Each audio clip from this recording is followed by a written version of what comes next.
C'est avec ce clash entre Bannister et Balsero. Alors il faut dire que... Après la sortie de son album, il y a eu des critiques. C'est quoi le truc?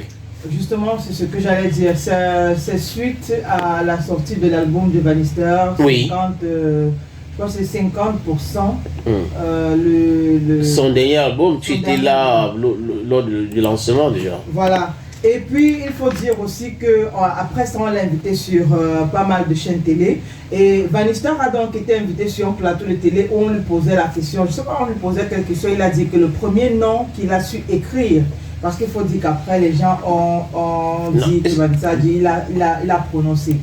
Voilà. C'était le premier nom qu'il a su écrire. C'était bien sûr le nom de Samuel Eto'o. Chose que les Camerounais n'ont pas compris, certaines personnes n'ont pas accepté, certaines personnes jusqu'à aujourd'hui n'acceptent pas que Bannister puisse dire que le premier nom qu'il prononce ou le premier nom qu'il écrit, ce soit le nom de Samuel Eto'o. Pourquoi ça dérange des gens tellement? Je ne comprends pas ce phénomène. Quelqu'un vous explique sa vie, mais vous pensez qu'il est en train de mentir. Il parle du premier nom qu'il a pu écrire. Oui. Mais je crois qu'il y a Boris Beitol qui avait tiré sur lui aussi. Il avait répondu à Boris Beitol en lui demandant d'aller partager les liens de son album. Balsero aussi entre dans la danse. Où est le problème? Bon, après, parce que certaines personnes se posent la question de savoir de façon logique. Quand on est un enfant, généralement, les premiers mots qu'on prononce, c'est papa, maman, manger. Je sais pas. Est-ce que vous avez écouté? Est-ce que tu as écouté le truc là? Je vais dire de façon logique. Oui. Je ne veux pas rentrer dans les propos de Bannister. Je dis bien de façon logique. Quand les enfants commencent à prononcer des mots, c'est généralement les premiers mots ou les premiers noms qu'ils prononcent. Hein? Je vais faire popo, pipi, des trucs comme ça. Maintenant, si quelqu'un va vous dire que le premier mot qu'il a prononcé ou le premier mot qu'il a su écrire, c'était Samuel Eto'o, c'est quand même à se poser des questions. Pourquoi? Maintenant, je ne dis pas non. Parce que vraiment, chacun est né avec son étoile. Peut-être son étoile... il n'y a rien d'étoile. Il a dit le premier nom qu'il a su écrire, c'est Eto'o. Voilà. Maintenant, le problème, c'est à quel niveau? Lui, il se rappelle que c'est... Il savait écrire Eto'o bien. Voilà, il se rappelle peut-être... Voilà. Là, on part sur la base. Là. Peut-être il se rappelle que c'est ce qu'il faisait. Du moins, ça fait partie des premières choses. Il pouvait faire bien. Eto'o.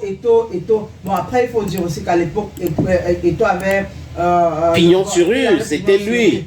Voilà, donc c'est peut-être plausible. Maintenant, il faut dire que Balsero n'accepte pas cela. Et donc, Balsero a tiré sur lui dans une vidéo en disant que, du moins, à l'autre état, entre guillemets, de mytho, que c'est pas possible parce qu'il aurait pu prononcer d'autres mots comme tous les enfants, au lieu de venir nous dire que bon, c'est Eto'o.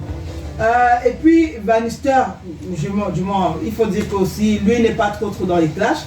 Donc il est venu. Mais de temps en temps il répond et il faut répondre à ces gens-là parce qu'ils n'ont pas le monopole de savoir, monopole d'attaque sur les gens. Quelqu'un vous parle de sa vie et vous venez lui dire que c'est faux, sa vie. Justement, il faut dire que Bannister a répondu. Pour le coup, il a répondu même si c'est de façon très très polie. Alors Bannister qui dit Général Balsero, cher grand frère, entre guillemets papa, bonjour.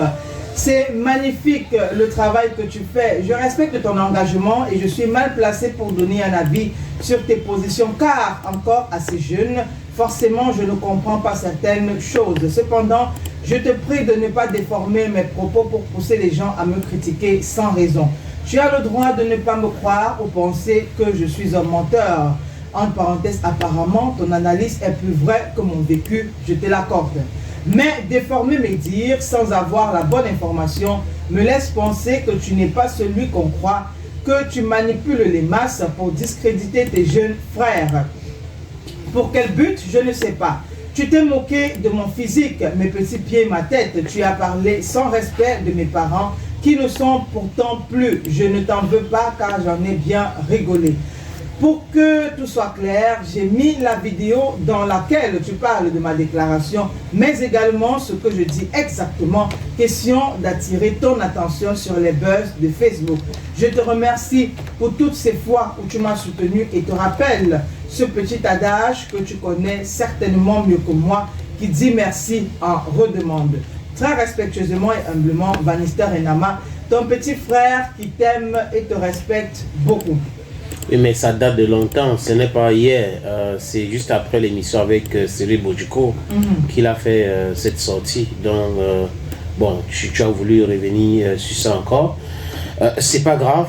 Il faut dire qu'en dehors de lui, comme je l'ai dit tout à l'heure, Boris Beitel avait tiré sur lui beaucoup d'autres personnes, mais je ne comprends pas des gens. C'est-à-dire que quelqu'un vous raconte sa vie et vous dites que non. Comme si, c'est incroyable quand même des gens. Ils n'arrivent pas à cerner bien certaines personnes. Donc le jour où vous allez raconter des choses dans votre vie aussi, on va dire non, votre vécu.